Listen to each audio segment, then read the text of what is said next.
Hello and welcome to Sustain, the podcast where we talk about sustaining open source for the long haul. I'm Eriol Fox, and with me is Victor Brown. And we're at the Devconnect conference in Buenos Aires, Argentina. We have a guest with us today, Nixo. She is the protocol support lead at the Ethereum Foundation, and we're really excited to find out more about what that means for the sustainability of open source from your perspective. Can you tell us a little bit more about what you do?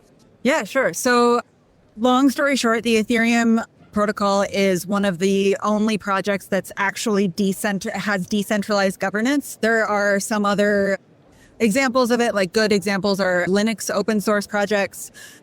There are lots of projects that have governance protocols that require a lot of people, but the Ethereum protocol just affects so many different projects, core protocol teams, that governance is really difficult in a way that takes everybody's voices into account, but doesn't give anybody an outsized influence.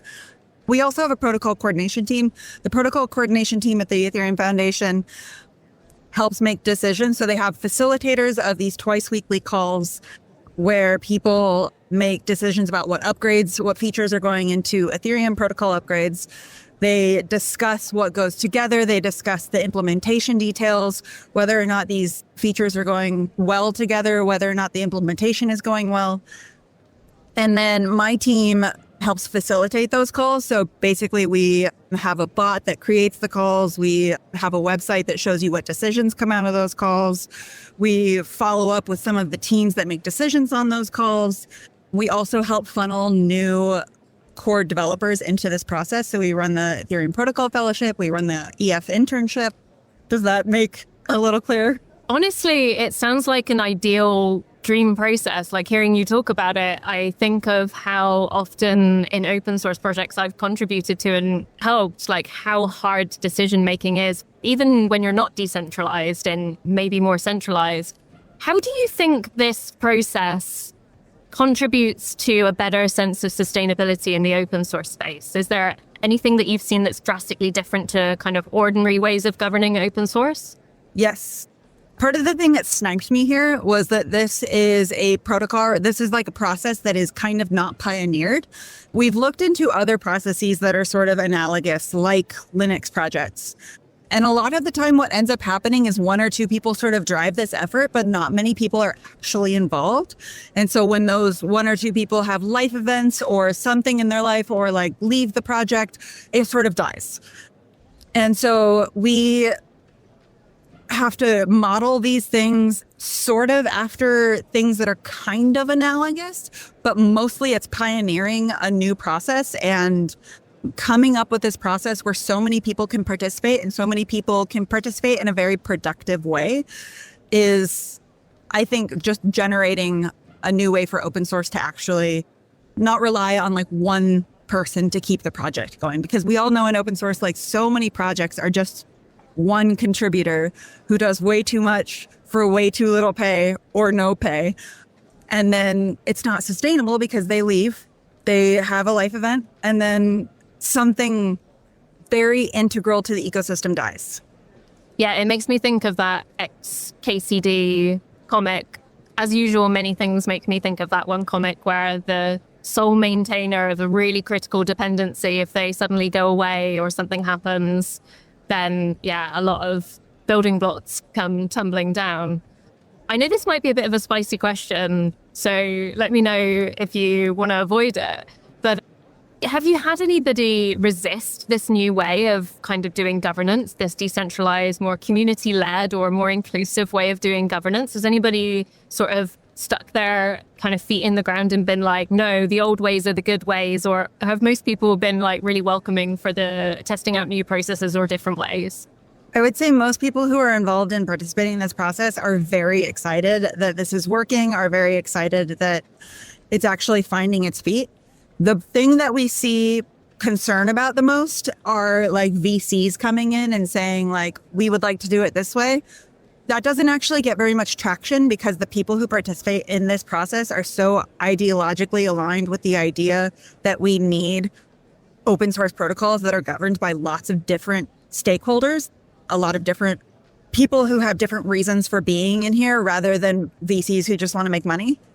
The other resistance that I would say that we have seen to that is an overwhelming social media narrative that we need to ship faster, we need to be more efficient. And that really just results in people being like, how can we move faster? But those people don't tend to actually be developers who are very involved in the process. They tend to be just crypto Twitter narrative people who are like, how can we make you guys move faster? So while that does have an impact on developers wanting to deliver faster, I wouldn't say that it influences it in any terribly breaking way. Yeah, the fact that sometimes money or influence, power, whether it's connected to money or not, can come into these open source projects is quite like a harsh truth for a lot of projects when they do first encounter it, because it's not unusual to say that a lot of projects really would be happy to receive funding, but they don't really know how to negotiate or have that conversation about what it means to receive influence, money, whatever, and what is being exchanged there. So it's really interesting that that is something that y'all are resisting, because I guess, as you say, the narrative often in the crypto Web3 decentralization space around finances is that it kind of prioritizes anything to do with capital or finance. And it's great to hear that it's not. It's really about empowering community to make collective decisions about what they need. Yeah, I would say most of the core developers that we have are people who were nerd sniped by the idea of creating a system that works for a majority of people rather than funneling a bunch of money to one type of person.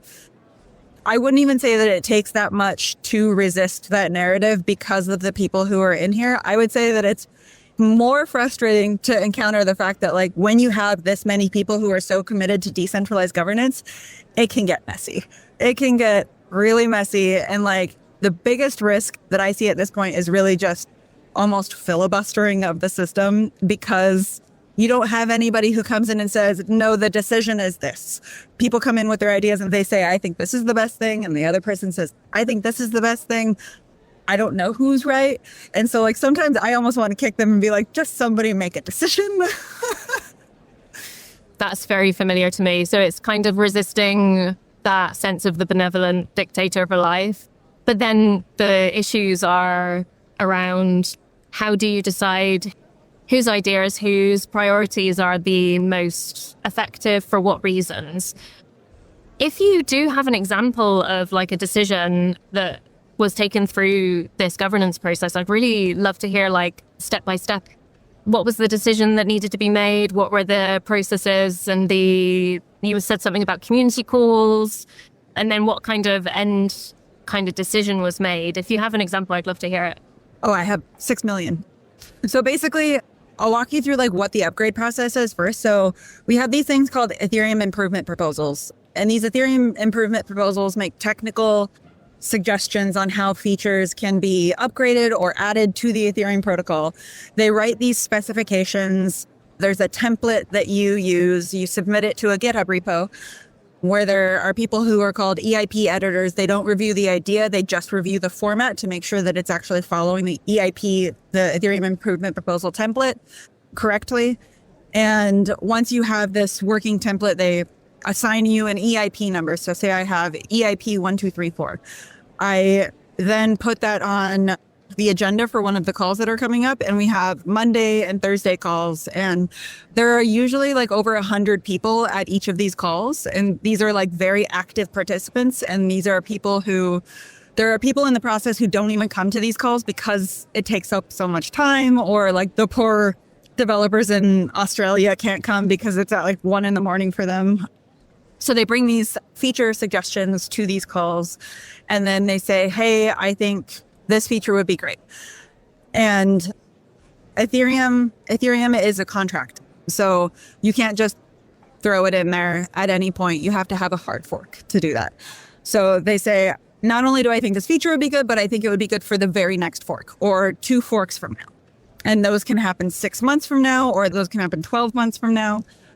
And sometimes you get these EIP authors who come and they say, I've brought all this community support. This is the type of app developer who also wants this. This is the type of user who this affects, who urgently needs this because of this reason. And then these developers talk about how they would implement it, whether it's possible. They have things called spec tests, so they can implement spec tests to show how difficult it would be, how well it gets along with the other features in the protocol. And then they sort of come to consensus over time about if it's appropriate and when it's appropriate to put these things in the upgrade. A specific example, I'll tell you one that got rejected recently, and it was drama, was called EOF. It's EVM object format. It was a technical upgrade to the EVM. It was on the table for many years. By the time that it actually was on the table to be upgraded, there were devs who had sort of kept silent until this point because they weren't sure if it was going to go in or not. It became very contentious. Do we put this in? It's very complex. And do we think this complexity is worth it to add to the Ethereum protocol? Unfortunately, for the people who had been working on EOF, it didn't go in, and a lot of that work went down the drain. But it was, I think, a success in decentralized governance, because basically it showed that they actually do have discussions that could result in something not going in rather than just saying yes to everything. I think that's my favorite recent example. Thank you, Nell. I want to ask about the challenges of having all of these people involved in decision making, and like, how do you come to a consensus? With the open source space, sometimes you have a team of 5, 10, and I'm hearing that 100 people attend these calls. So it must be a bit difficult to manage. How do you do that, and how do you come to a consensus? So all of these people who come to these calls in general belong to 11 plus companies. The 11 companies that I'm thinking of are client developers, client teams. So Ethereum has 11-ish clients right now. Only one of those is with the Ethereum Foundation. The other ones are with other for-profit companies in the ecosystem. They have sometimes like these nonprofits that work under them, and they contribute code. They contribute a client that runs the core Ethereum protocol. So like every node operator runs 2 of these clients on their node. And so they sort of separate them out into teams. So right now we're coming up with a finalized feature set for the upgrade that will happen in 2026 for Ethereum. And we have a website called forecast.org where these client developers can go there. They can look at the features that are proposed. They can look at the little blurbs for how they affect different stakeholders. And we ask the clients to come as a team to these calls and say, as the Geth team, what features do you think will be in here? The Geth team says, we think these 9 features should be in. We think these 4 features should not be in. Then the Nethermind team or the Nimbus team also comes and presents theirs. And then they sort of have 2, 3, 4, sometimes more calls where they come to consensus. Okay, we can live without this feature if you put in this feature. So it takes a lot of work and a lot of like kicking developers between calls to be like, hey, publish this document. Again, as you were talking, obviously people can't see because this is an audio podcast, but like my mouth dropped. Like the idea that developers that often are about scratching their own itches can come to this kind of consensus through a facilitated process is amazing. I know it's possible, but it doesn't happen very often. So as we're coming to the close of our time, I'd love to hear what you would advise if other projects, other open source projects have heard this and have been like, wow, I can't imagine having the resource to do something like that, but maybe I can start. What would you advise a small open source project to do to start to implement this kind of sustainable practice? I would say one of our like star features in this process is having a neutral facilitator of this process. So I think the process breaks down when you have a facilitator of the call who is very opinionated, wants certain features, has preferences towards certain teams.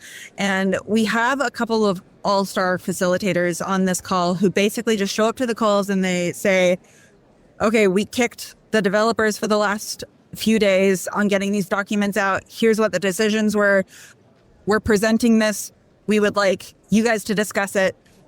Okay, you guys have discussed it for 20 minutes. I'm cutting this off. it sounds like the decision that's most fair between all of this is this. I'm going to write this up. If anybody has problems with this, then we'll come to this. And like these facilitators are so well respected that a lot of the times, even if these decisions are against what some of the client teams or even like stakeholders, because anybody can come to these calls, it's not just client teams. They really respect these facilitators. So I would say it's having somebody who's neutral, unopinionated, but will push things forward when it's hard to come to a decision. And what an amazing way for somebody that maybe hasn't made or doesn't want to make code contributions to open source, maybe does want to do more of the human side of open source. What a wonderful skill, facilitation to contribute. It's actually not something we've heard very frequently on the podcast as a skill that is needed and can be contributed, is facilitating decision-making in open source. And we've heard firsthand how useful it is for the Ethereum Foundation. So just as we are coming to the end, Victory, do you have any other questions? No, I think you already asked that. I want to talk about like the advice for projects, but that was a very good one. So it was very good. Yeah. So Nixo, where can people find you on the internet if they want to hear more about what you think about the open source ecosystem governance? And also we didn't get to talk about staking. So maybe also where they can find out some more of your views about that. So basically I just have a Twitter. It is nixo.eth, nixo.eth. The actual like username is Nixo Rokish, but nobody can spell that ever. I probably couldn't if I tried right now, but you can find it by typing in nixo.eth. We can also make sure we link it in the show notes. And the last thing that we have is we ask our guests if they have any projects that they would like to promote on this podcast episode for people to check out. So do you have a project that you would like to spotlight? Yeah, absolutely. It's the project that I came from. I used to work at a project called EthStaker. It's a 501c4 nonprofit in the US. It promotes solo staking. So the whole reason Ethereum is the best protocol is because it has the most decentralized validator set in the entire crypto ecosystem. And they help solo stakers get onboarded. They help solo stakers troubleshoot, and they just do an amazing job. It's just mostly volunteers who help each other learn some real nerd stuff. Amazing. Everyone, make sure you go check out that project and also Nixo's Twitter if you want to find out more about what she thinks about the governance, staking, everything in open source. So with that, we'll have to say goodbye and thank you very much for your time. Thank you all for listening to the Sustain podcast.